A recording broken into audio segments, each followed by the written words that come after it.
Hello, welcome to Looking Forward, an interactive take on looking at young Indigenous leaders here in New Brunswick. Today, we're brought to you by Dialogue New Brunswick and Stu Experiential Learning.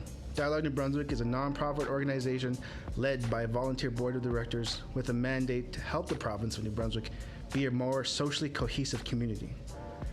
We're happy to be here today and would like to thank our sponsors, Elsipogtog First Nation, and the Joint Economic Development Initiative, or JEDI. JEDI is an Indigenous nonprofit organization that works with the 16 First Nation communities and the off-reserve population in New Brunswick. JEDI programs include business incubators and accelerators, advanced ICT training, trades training, and digital and financial literacy training. In addition, JEDI offers reconciliation training on the history of Indigenous people in Canada and how to implement reconciliation in the workplace. And I would like to give special thanks to Francis Simon and Julie Augustine.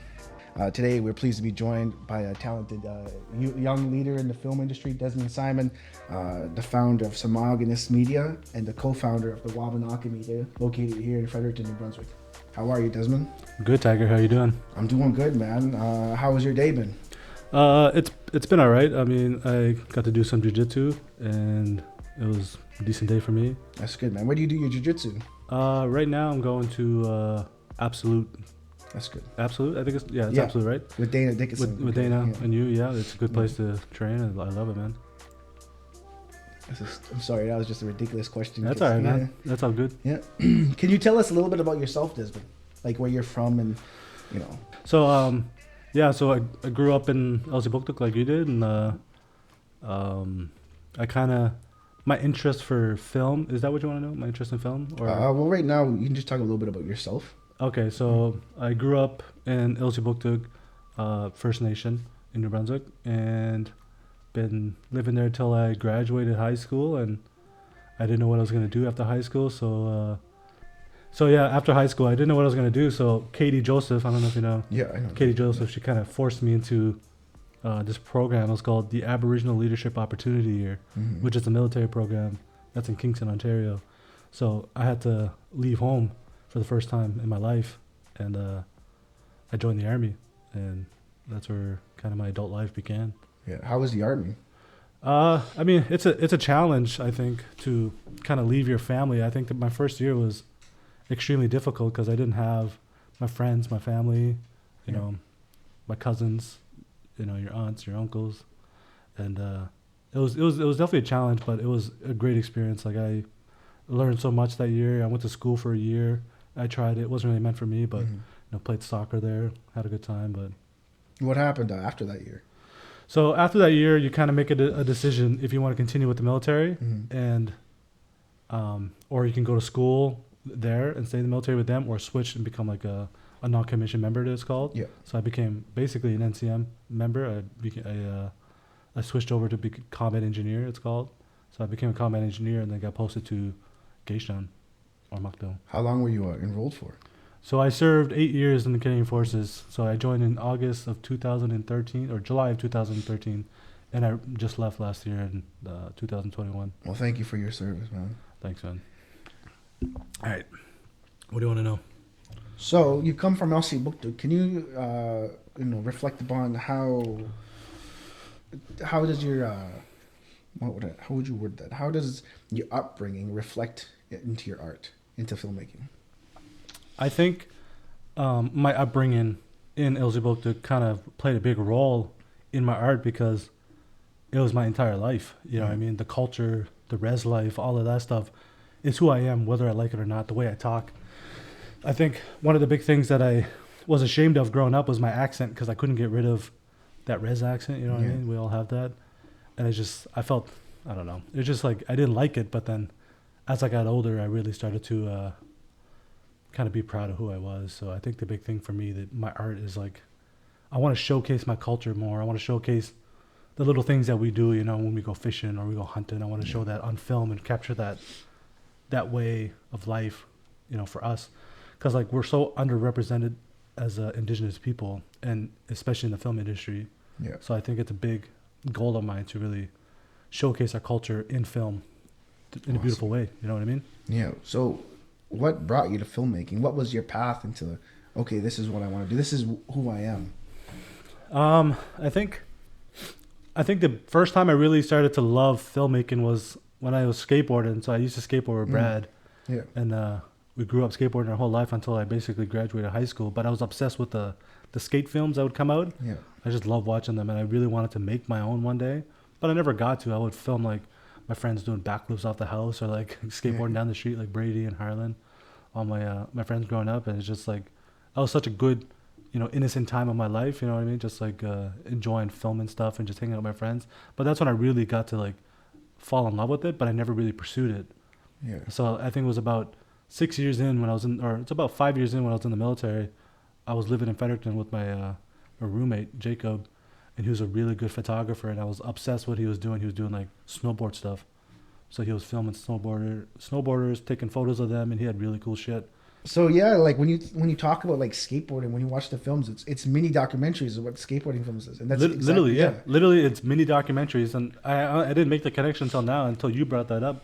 Is that like that's literally what I'm doing now? Yeah. But it's not skateboarding. You know what I mean? Yeah. Because that's all skating is. It's documenting what you're doing. But when you think about it, in that time of your life, skateboarding was your life. It was your way of life, and now you're expressing a different way of life in a mini documentary, right? Yeah, no, I'm definitely expressing it in a different way, but the mini docs are just my way of like releasing my art and just kind of really having control. I've been doing a lot of client work, but like I really want to get into my own short films and documentaries and really make stuff that I can have control over. So what is it about I like the style of being in that moment in the mini documentary that really appeals to you? What do you mean? Like, what's drawing you more to the mini documentaries than anything else? I think what's drawn me more to the mini documentaries is the fact that they're just easier to make. You know what I mean? Like, I would love to make a feature film, but like, that takes so much money and time. You know what I mean? That's 77 minutes to make, and like bare minimum, right? Bare minimum, yeah. So it's very tough to want to make a feature, but I think mini docs are just an easier way. I can spend a day or two with someone, and I can really create a beautiful piece. And if there's like an event going on, like one thing I wished I was able to do was like when the protests are happening in Elsie, like I wish I was a filmmaker then, because that would have been amazing to film and capture that. The guerrilla style of filmmaking. Exactly, yeah. Like I love that journalism style, like the really intense, kind of like in the shit, in the stuff, in the thick of it. So it's I don't know. I just really like short docs and what you can do with them. You can get super creative. You can do so much, and I love it, man. That's awesome. You have a very distinct ambient style to your filmmaking. Can you try to put into words that discovery of that style?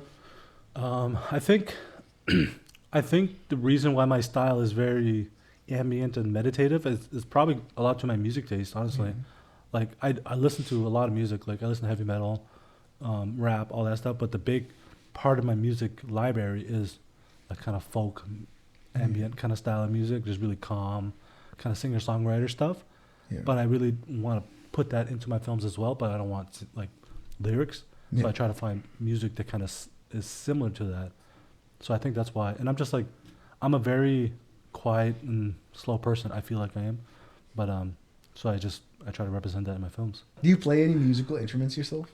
So growing up, I played guitar for, I don't even know, like 5 years. My brothers played guitar and he taught me duma. But after that, I got to high school and I didn't want to kind of play guitar again because everyone just does it. Yeah. Because it's like you have to go to music class. You don't want to really be there, so you just play guitar. So I really wanted to learn something different. So I was just like, fuck. Or I said, sure, why not? I'm just gonna learn piano. That's a hard instrument to learn. It is, yeah. But I watch YouTube videos every day. I was trying to learn songs off of YouTube, and eventually I kind of got it. Like I can still play, but I learned a lot in my last year of high school, and I loved, and I'm still obsessed with piano. So yeah, and it's the same notes as a guitar, right? It basically is, yeah. I kind of made that connection after a while because I learned just off of YouTube, but then I started to learn the music, the sheet music, and you got obsessed with it, right? Exactly, yeah. It's like it's a different language, really. Yeah. I still can't really do it. It's hard to go back and try to. Is it good? Yeah, it was just shaking. Oh, sorry. I think it was me, man. It's okay. I was shaking my leg. Yeah, so it's I don't know. I'm obsessed with piano. I love music, and music is a big part of my life, really. Yeah. So speaking of a different language, like tell me about jiu-jitsu and judo. So I started judo probably, I don't know, like 4 years ago, 5 years ago. I can't really remember. I was really on and off. Like I wasn't consistent at all, but it was a really fun sport to do because like I played sports my whole life, and I never really did anything because I was in Frederick, I was in the army. I wasn't really playing basketball anymore or soccer, so I just wanted to do something. And then a friend of mine recommended me to judo. I tried it, got super obsessed with it. Was there like almost every day. Yeah. It was just such a humbling experience because like you kind of go in there feeling like you're gonna like mess someone up, and then, like a smallest guy in there just destroys you, and you're like, I don't know how you did that, but it's humbling. You want to learn how to do that. Exactly, yeah. And that's the big thing right now. Like I'm getting back into jiu-jitsu, and it's like it's hard not to just go all out. Yeah. And try to like beat someone, but like you're not gonna learn doing that, I think. So I kind of just accept that like it's okay if I lose, you know. And I think being okay with losing is a big part of life. Yeah, so it really helps. Like jiu-jitsu is a way of life. Literally. It is a way of life. Yeah, it's humbling. It makes you grow. I feel like you live multiple lives in a short amount of time. You know what I mean? Because you're just getting your ass kicked all day. Yeah, trying to fight, but it's awesome, man.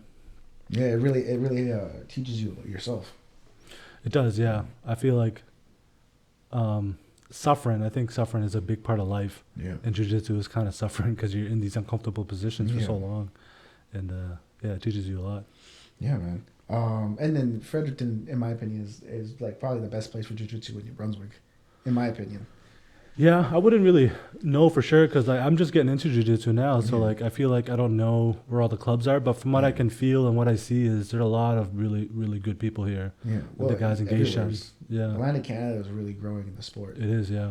I think it'd be kind of cool to document that stuff, right? Yeah, it really would be cool to document that stuff, just to see the growth of the sport. The sport's less than 100 years old. Like, yeah, I know. Yeah, it is. It's crazy. It's over 100, but it's not really. It's something. Well, I mean, from when was it? Carlos and Elio. Yeah, so probably like early 1900s, 101 or something. Like, yeah.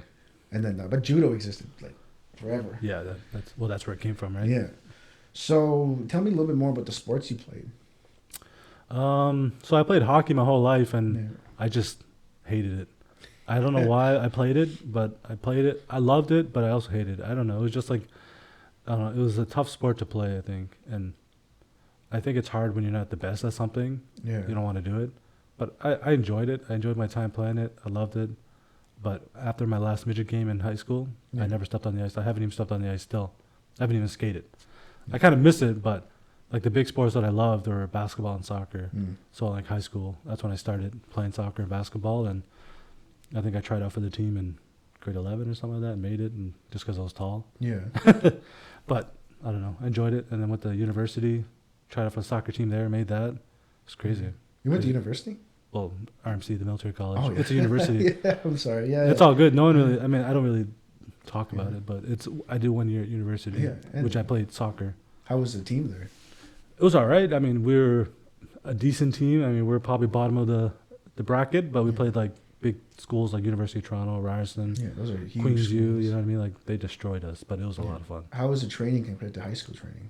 High school training, like for soccer? Yeah, like what was it like? Did you feel the difference? It was a big difference. Yeah. Like high school soccer is nothing compared to what university soccer is. Like I was training every single day, probably twice a day for soccer at university.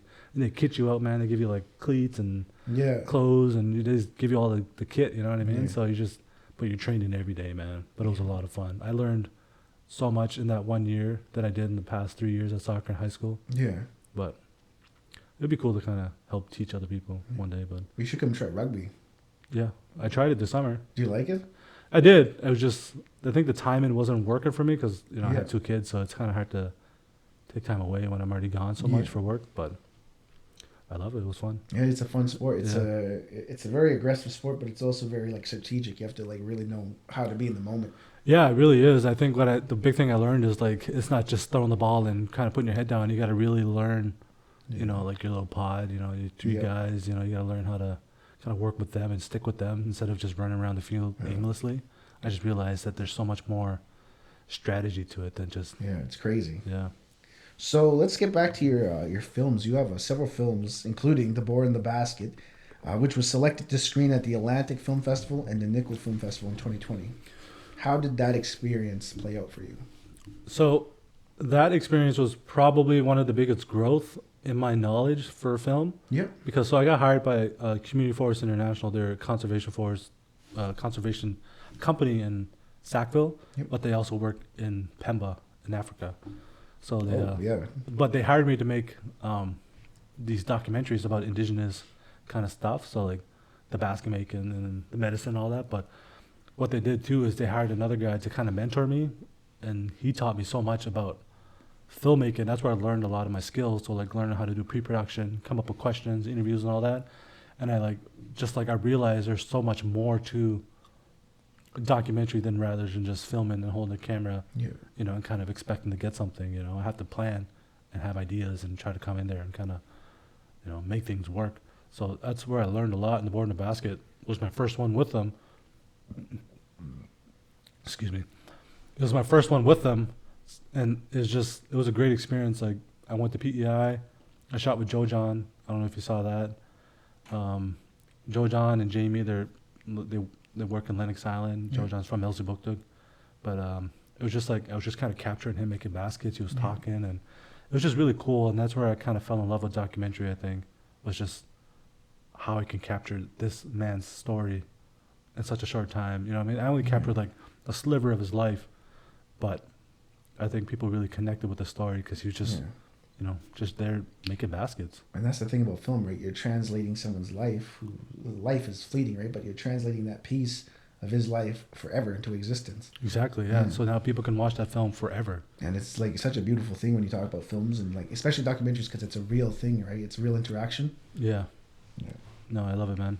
So it was screened at the Atlantic Film Festival. Where was that taking place? So the Atlantic Film Festival, or it's called FIN, is in Halifax. Okay. But I wasn't able to go because I don't even know what happened, but I just couldn't make it up there. Yeah. But it's one of the bigger festivals on the East Coast, if not the biggest.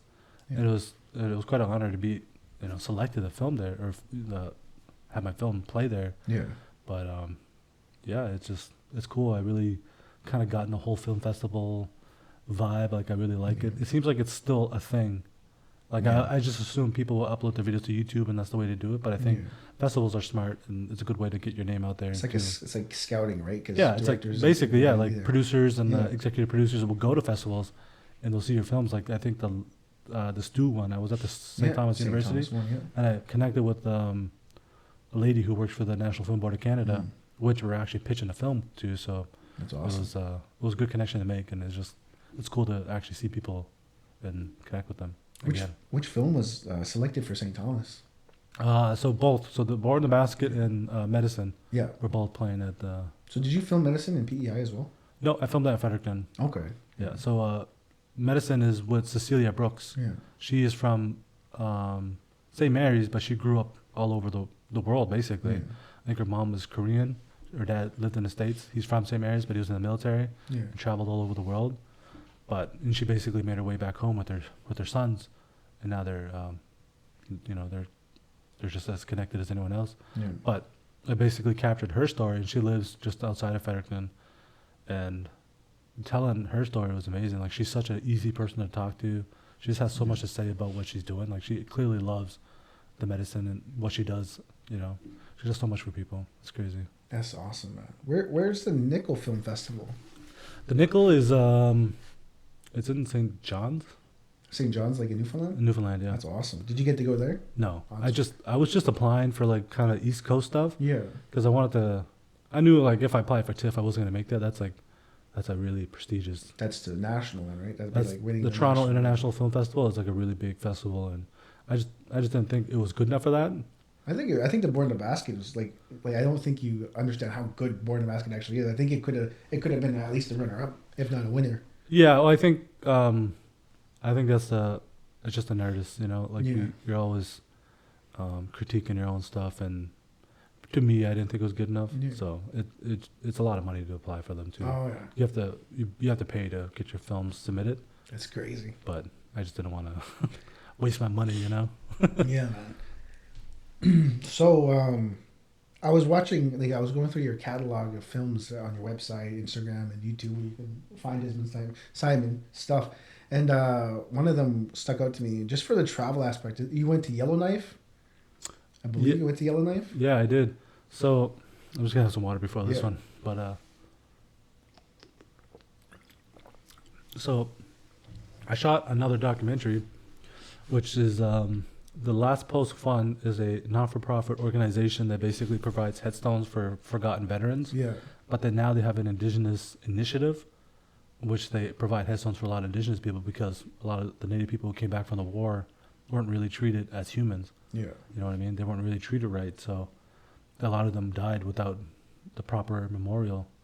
So this company, this organization provides these headstones for these people, and the people who find them are researchers. So basically what we did is we went to all these researchers and we kind of just interviewed them, kind of followed their day-to-day just to like capture them as people because they're doing so much for people.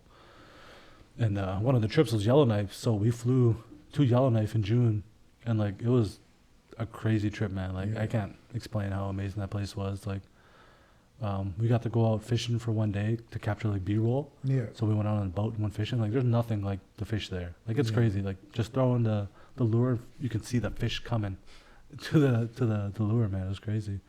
But filming up there, it was quite amazing. So we filmed a guy. He's a retired master warrant officer, Floyd Powder, but his story was amazing. Yeah, man, the shots were so beautiful in that. Yeah, I'm excited. I'm excited for the film to eventually come out and people to see those shots, man. Yeah. Is it like you shot something, but this was like an extra? Yeah, this was just like some footage I had laying around. Okay. So I wanted just to make something short, but there's I have like 3 terabytes of footage right now. We have an editor, but we're in the process right now of securing more funding so we can film more on the East Coast because we want to make it a Canada wide. And then put it on CBC. So it's going to be a 44-minute documentary. That's a long documentary. Yeah, so it's going to go on CBC Gem, or hopefully. I don't know if I can say that, but it might go on CBC. We're not sure. We're in the process of negotiating and getting...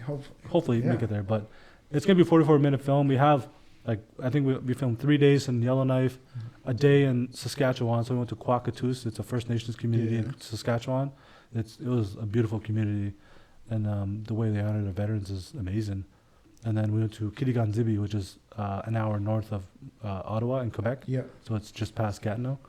But that place was amazing too. And just capturing all these researchers and what they do for the veterans is really cool. What places would you like to go on the East Coast for that? Honestly, I would like to go home. Mm-hmm. But it's just a matter of finding people and characters who are willing to be on camera, right? Yeah. So not everyone wants to be on camera, and that's okay. Yeah. So... I don't know. I'd like to go home, but I think right now we might be going to Tobic. We might be trying to film someone in Fredericton, trying to keep it close so we can save a little money to, really to get it out there. Right? Exactly, yeah. Like just from the shots alone in that B-reel was like the shots of the water and the drone shots and the shots of the man you're talking about. Mm-hmm. Those were all beautiful and like again you had the ambient style, like the violin playing in the back and it switched into folk music and that's probably one of my favorites for sure. Thanks, man. Yeah, and it's 44 minutes. It's closer. Like one day, maybe you would want to do a full length documentary, right? Well, yeah, we're actually so we're in the process. We just pitched to the National Film Board of Canada to make a feature film.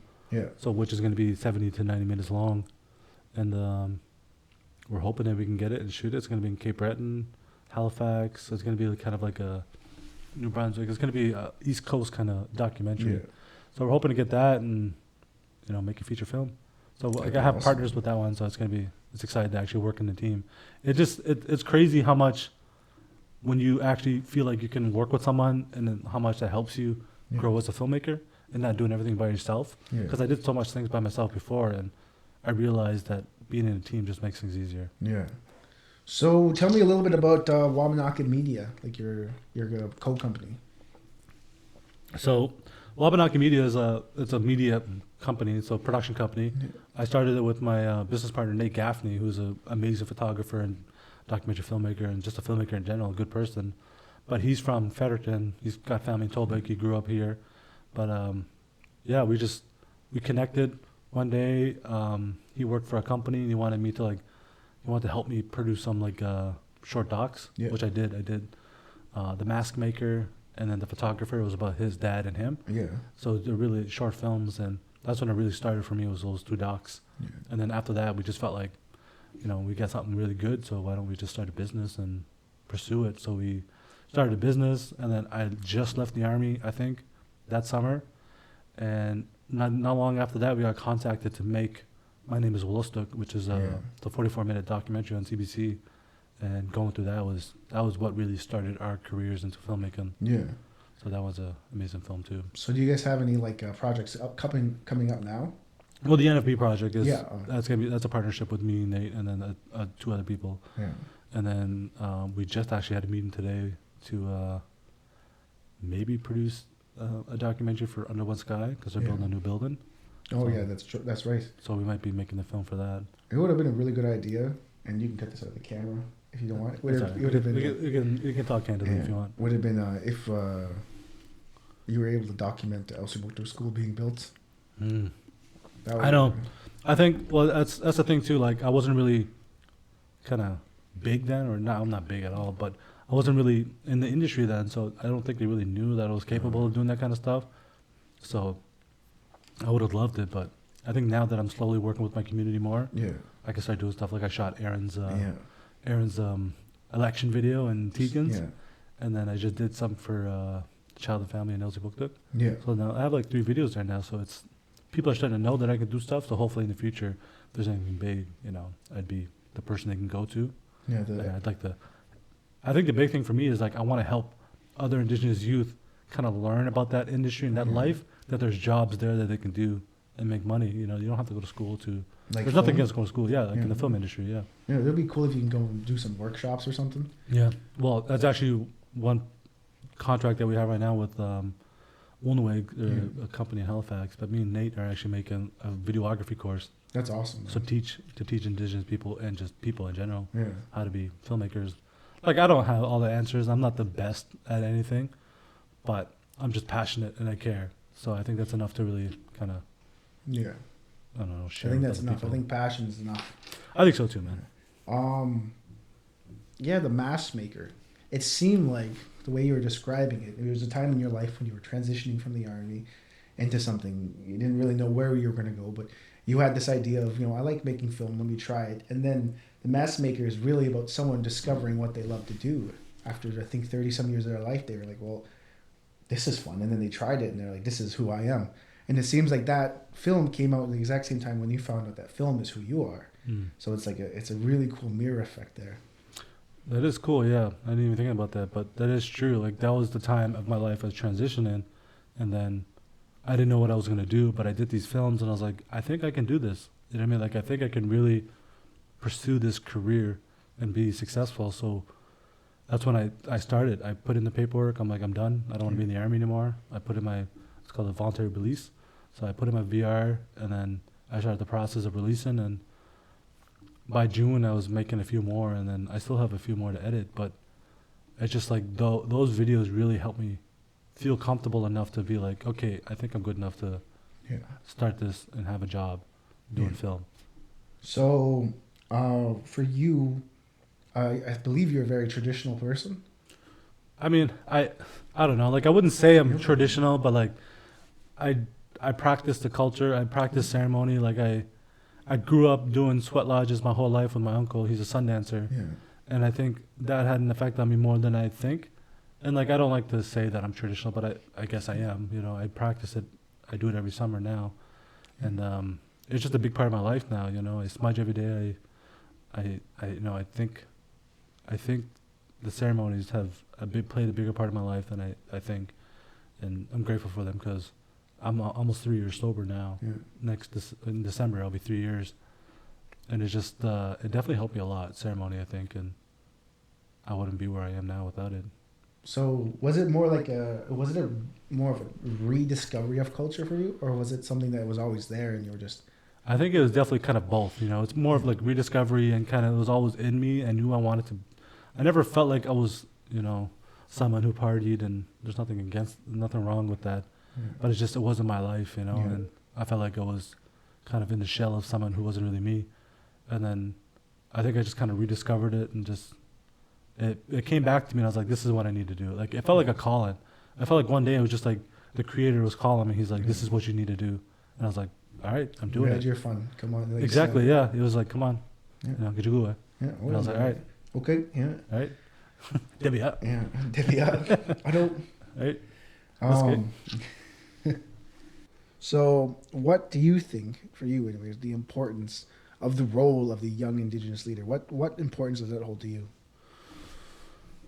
I mean, I think it's the role of a young Indigenous leader is probably more important than a lot of us think, because just showing other youth in our community that it's possible to be a successful person and a healthy person and just happy that it's possible, because we all came from the same place. Yeah. So I think showing that it's possible for them, it's more than you can imagine, I think. Because, like, I don't really know for sure, you know, but I think I'd like to think that I'm, you know, a positive role model. You know, I don't know if I am or not, but I think you are. Yeah, I think we all. I grew up definitely kind of not a nice person, but I think as I got older, I became, you know, more open and just trying to be a good person to people, because life is too short. Yeah. You know. Yeah, man, that's true. Okay, I think. Well, let me check. We still have time if you want to keep going. Yeah, man. Yeah, sure. Okay, I just got to think of more stuff to say now. That's all right. So, you know, tell me about some of the, you know, some of the stuff that you would want to do in film. Yeah, so I think my next goal is to make a feature documentary, but I also want to make a feature narrative. Yeah. And I feel like that's where me and you connect a lot, because you kind of talked about doing short films, and I was like, perfect, I want to make short films now. And I think that's where we can, you know, really partner together and make something really cool. You know what I mean? Like, there's not a lot of content coming out of Mi'kma'ki right now. So I think we could do a lot with short films, and that's what I want to do. Is kind of pursue that path too, narratives. So, like, just kind of making cool stories and filming them, man. Yeah, there's definitely lots of room for narrative for the Mi'kmaq like culture. Yeah, there's so many stories and legends, and just the way that people act and interact with each other is so funny, and so sometimes utterly heartbreaking too. And it's just all of that emotion can come out. But it's the truth, you know what I mean? That's our life. It's a mixture of hilarity and humility. Exactly, yeah. And I think being able to showcase that through film is one of my main goals in my life, I think. Yeah, man, that'd be amazing. Yeah, we should definitely make a short film. Yeah, we'll make a couple. We can make plenty. Yeah, man. Yeah. So do you have a favorite film that you made? Like a favorite mini documentary that you made? I think the one that sticks out to me, that when you mentioned that, it was probably my brother.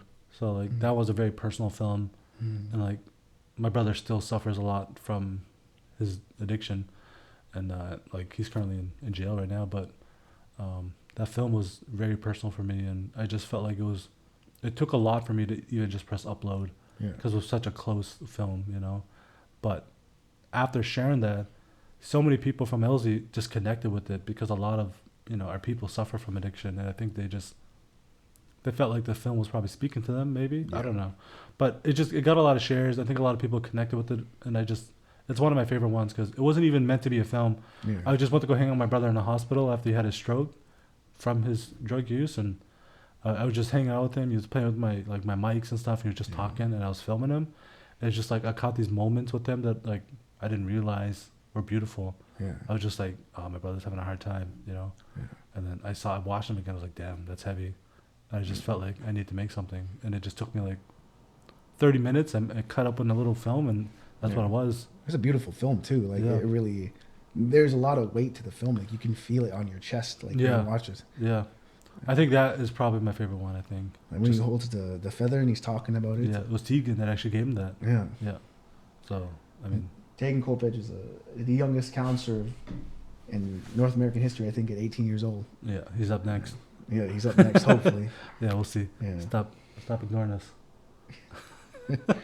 I'm leaving that in. Yeah. So, yeah, that whole idea of addiction, like, my brother suffers from addiction too. You that's why I probably related to it so much, but that's why everyone relates to it so much, because everyone, you know, especially when you come from a systematically shut down place as a reservation, it's literally a prison. And you see these types of architects come out, like the person who's addicted, the drunk, the person who's on drugs, or the people who are abused, and all. You know, you can keep going on, and that's how terrible it is, because you can keep going on and on. And that's why, you know, youth leaders hold such an important weight to them, because, you know, they're the ones who are going to have to take us away from that. They're the ones that are going to have to hold the hands of the younger ones and the older ones and carry them forward.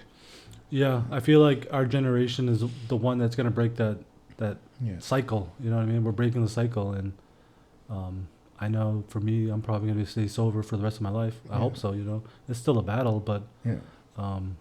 I know that's my goal is because I seen what addiction can do, alcoholism and drug abuse, and I just don't want that for me or my children. Yeah.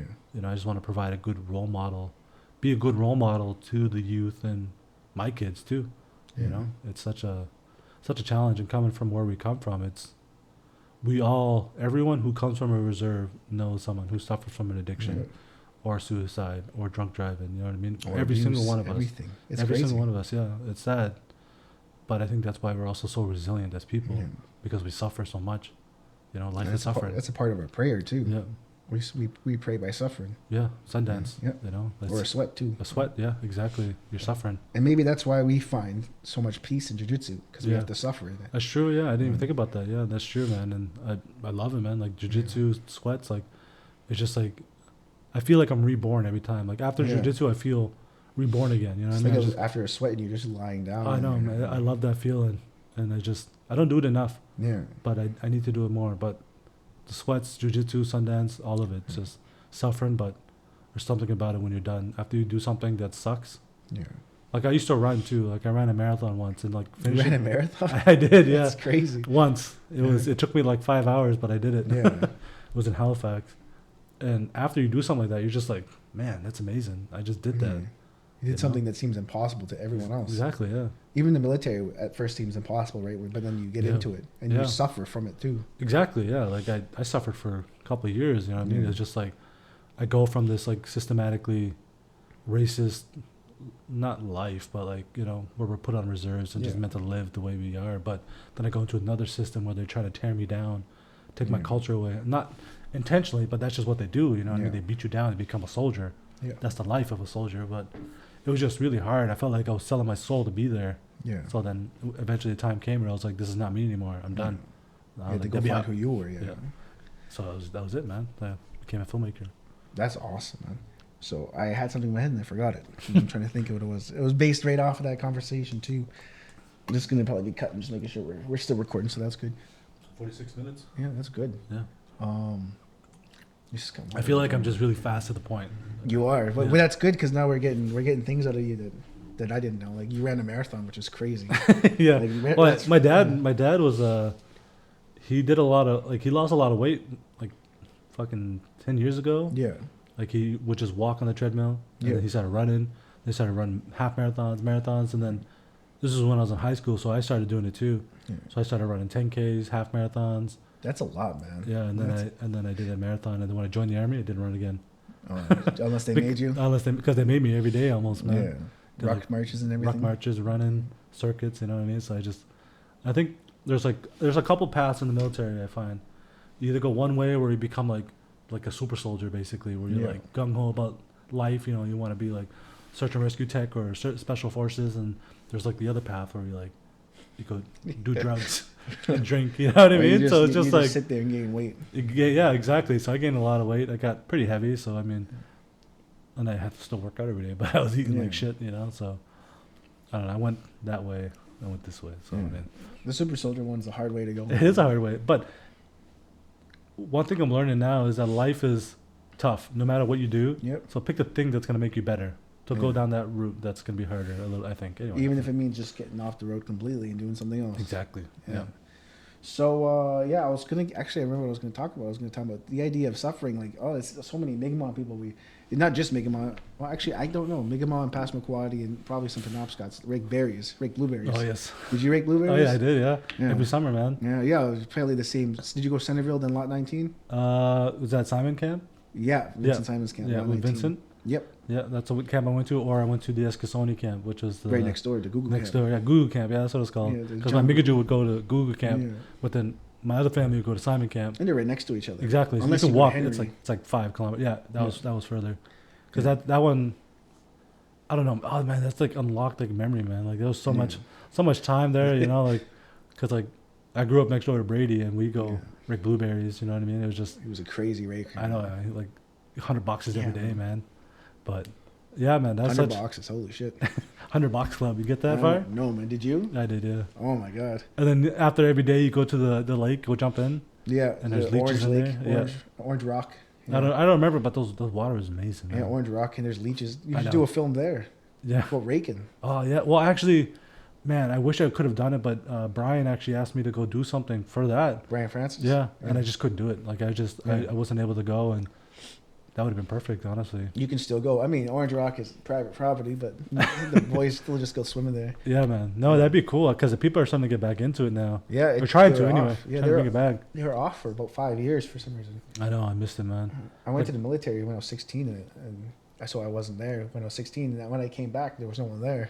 Oh, really? Yeah. That sucks. And then COVID, so that happened. I know. So it's kind of sad that it's gone, but like that was such a good time in my life because like a lot of the times when I went I hung out with Zach Clare. That's one of my best friends. Oh, one of my best friends. Yeah. Yeah. So Zach we hung Clare. out a lot, man. Me and him. That's where I got to really know him. Yeah. And we just hung out all the time. Ricky man. Lee, Peter Paul. Ricky Lee, all the boys were there. All the boys. Chucky. Yeah. It was just such a good time. Like everyone's suffering. Yeah. And all you getting is school clothes money.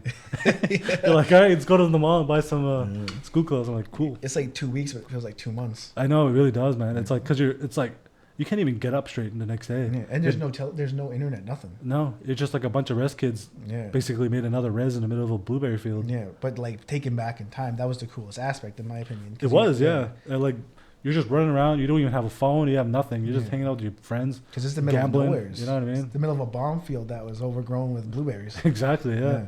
Yeah, we were probably there at the same time. Probably, yeah. Because I think I'm like what 3 or 4 years older than you. I'm 23. Oh yeah, I'm like Yeah. I don't know 5 years older than you then. Yeah, we're So still- that's probably why we didn't hang out. Because Yeah. you're just a lot younger than me. Yeah, and me and Brad were there, and Brad would never. Yeah. He wouldn't rake. He would just sit there. He's sitting there playing games or something. He's like, I got 10 boxes, Marina. And go in the car. Yeah. It was a good time though. Yeah. It's crazy. I got 72 boxes once. That was my record, but everyone broke the record that day. Me, Chucky, Jovi, Joby, I think. I don't know if Joby was there actually. But a bunch of us broke our record, and Royce was there. Oh, my boy. Yeah, and then we were all hanging out after. Me and Chucky were like, let's just shower. And like, because if you shower, like we thought it was going to regenerate us on You're done. Yeah, after that, I couldn't get like 12 more boxes. I was like, just couldn't do it. Yeah. It was rough, but man, Maine is like one of my favorite places in the world because know. it does bring you that. It It's a does. home. It's still home. You know what I mean? It's Elsipogtog, but it's just there. That's pretty much true. Like, if you stayed in LC during raking season, nobody was home. Yeah. Yeah, I mean, you're there by yourself, so you might as well have went Yeah. and raked blueberries. And they had us working there when we were like 10 or 11 years old. Yeah. I Raking don't know if we them. could talk about Yeah. that. But we were young, man. Yeah. But, Or we go to Maine school. oh, yeah, I remember that too. Man, that Yeah. was so much fun. They had, like, the pop machines that you could just get all the pop that you want. Yeah. They got you pizza and everything. Oh, did you go to? University of Maine? Yeah. So Yeah. yeah, they had the little fountain Yeah. machine and stuff. Yeah. I remember that, just like getting all the pop. They'll be all you like, want. "Don't take any pop." And you're like, yeah, okay. Yeah, I'm going to take it anyway. Yeah. I actually got them to make a poutine once, and it was disgusting. They just put sliced cheese on there. Oh, that's gross. Yeah, and he was like, "This is it, eh?" I was like, "Yep." It's a Yeah, good time. that was a good time. Yeah, I remember going to Maine school. And then once you're old enough, 10, then Yeah. you can go in the field. 10 or 12. I think it's probably 12. Yeah. But they're still like, "Yep, let's go." And you're like, "Oh, right," and you're pumped, and then your hands are all messed up. Your back is sore. You have actual dreams about blueberries. I remember I used to we used to go hang out. Just I don't even know where it was, one of the buildings, but we'd be looking at the grass. I'm like, I swear to God, I see blueberries right Yeah, now. right You there, just see them yeah.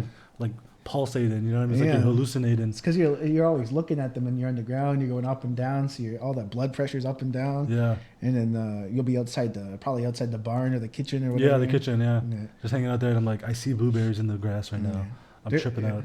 And then like it was a horrendous time sometimes just because of how hard it is, but then also it's a beautiful moment. No one can capture that. Like even when I talk about my dad, that was my dad's life. He grew up there, so it's the same way for me, and the same way that I hope my kids, when I have them, like I can bring them there if it's still around, because Mi'kmaq's been doing that for thousands of years. Like we've been doing that forever. It's just came up with the time, so we didn't have like rakes like that back then. Yeah.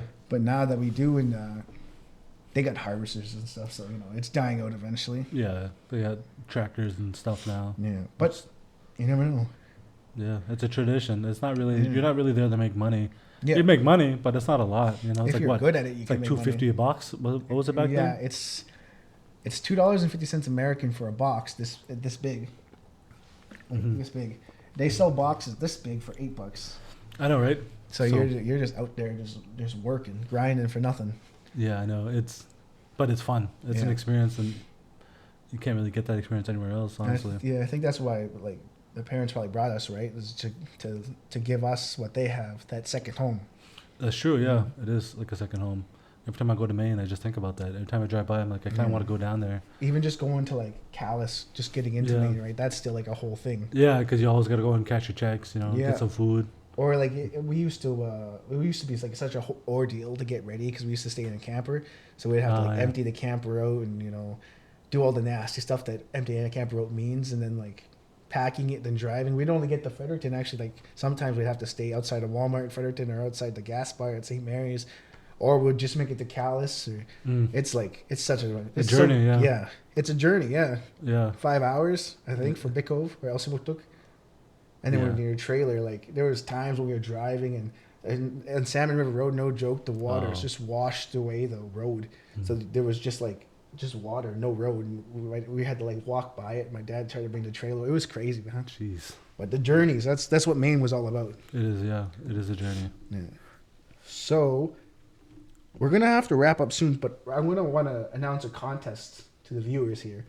So if you comment down below what the role of a young Indigenous leaders means to you, either on our Facebook, Instagram, Twitter, or the Dialogue MB YouTube page, first you'll have your name be entered into a draw for an Adidas book bag, but also your comment will be shouted out in the third podcast. Just want to get that out before we begin to close things up. Yeah. Is there anything else you want to talk about, or bring up any projects that you're very interested in? Giving the audience maybe your social media where they can find all your stuff. You can follow me on YouTube at Desmond Simon, Instagram at Desmond Stuart Simon with a U, Stuart. That's like my main two social medias. Yeah. But if you want to watch some films or see some photos, I upload there. So. And you have a website, I think, right? Oh, yeah. www.desmondsimon.com. Which you can find on his Instagram. Yeah, it's mostly for my portfolio, so just to show clients or future clients, videos I've made. But if you want to check them out, go on there. So thank you, Desmond, for taking the time out of your day to come and be on this podcast, and for directing the podcast and editing after this. And thank you for coming and watching, and tuning in. And I hope you guys comment so I can see what you guys come up with. Thank you. The Indigenous youth leaders are the structural foundation for our future as Indigenous nations here in Canada. Such talents as Desmond not only represent a role model for his communities and others alike, but also he stands as a pillar for looking ahead into our future. Thank you for coming onto our show, and please, if you are listening to this or viewing this, seek out Desmond's work either on his website, his YouTube, or on his Instagram page. I cannot stress enough the importance of supporting young leaders such as Desmond, and it doesn't hurt that his work is top-notch. Thank you.